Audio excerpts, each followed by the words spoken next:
Meningkatkan kreativitas generasi muda di bidang kuliner, khususnya dalam pelestarian masakan khas Bali. Desa Belok Sidan, Kecamatan Petang, Badung melaksanakan lomba kuliner bagi seketruna.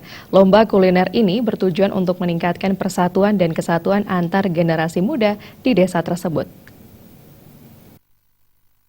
Pelaksanaan lomba kuliner seketruna Desa Belok Sidan tahun 2016 diikuti 8 seketruna yang ada di Belok Sidan.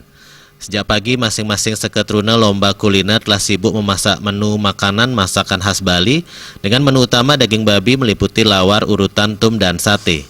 Seperti tampak saat peninjauan ke masing-masing banjar oleh Ketua Panitia sekaligus Ketua LPM Desa Belok Sidan Wayan Dawin, anggota seketruna sibuk terlibat membuat menu makanan. Menurut Wayan Dawin, lomba kuliner seketruna 2016 merupakan pelaksanaan tahun kedua, dimaksudkan untuk meningkatkan persatuan dan kesatuan antar generasi muda, melatih kecepatan dan kekompakan, dan mengetahui berbagai masakan khas Bali serta mampu membuatnya sebagai salah satu upaya pelestarian adat dan tradisi Bali yang merupakan potensi wisata kuliner. Berbekal Desa Belok Sidan, Made Rumawan memberi apresiasi tinggi pelaksanaan lomba kuliner seketruna yang bertajuk mempersatukan dan meningkatkan kreativitas seketruna Desa Belok Sidan. Terlebih pelaksanaan lomba yang dilangsungkan saat momen pergantian tahun yang diyakini dapat mencegah tindakan negatif. Made Rumawan kembali menegaskan komitmennya senantiasa mendukung berbagai kreativitas yang telah dilaksanakan termasuk pendanaannya. Seperti lomba kuliner kali ini dikucurkan dana 60 juta rupiah selain dana pembinaan dan pemberdayaan yang telah rutin dilaksanakan dan terus ditingkatkan.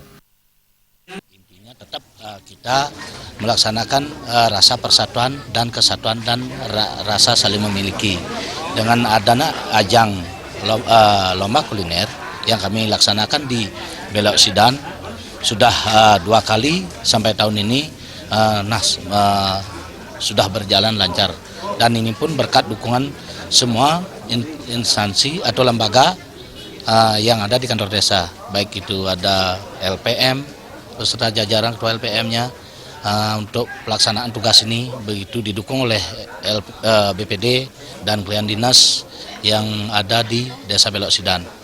Dan harapan kami juga ke depan untuk seketruna yang ada di Belok Sidan memupuk rasa persatuan dan kesatuan dengan ajang lomba kuliner ini bisa meningkatkan prestasi, dan kami pun menganggarkan dana pemberdayaan untuk 2017 kita tingkatkan karena masih banyak hal yang kita perlu tingkatkan untuk pemberdayaan, termasuk rehab rumah, web itu kita sudah bisa anggarkan di desa melalui APBDes. Unsur penilaian lomba kuliner Desa Belok Sidan dilakukan 2 orang juri dari Kecamatan Petang meliputi rasa dan penyajiannya. Juara 1 diraih seketruna Banjar Lawak, disusul seketruna Banjar Bon, serta seketruna Banjar Penikit dan Sekar Mukti sebagai juara 3 dan juara harapan. Para juara berhak mendapatkan dana pembinaan. Lomba kuliner seketruna Desa Belok Sidan dihadiri Camat Petang, Gusti Putu Aryawan, dan dimeriahkan berbagai hiburan yang dipentaskan dari banjar yang ada di Desa Belok Sidan yang telah mendapatkan dana pembinaan dan pemberdayaan dari pihak desa. Sufiatna, Bali TV.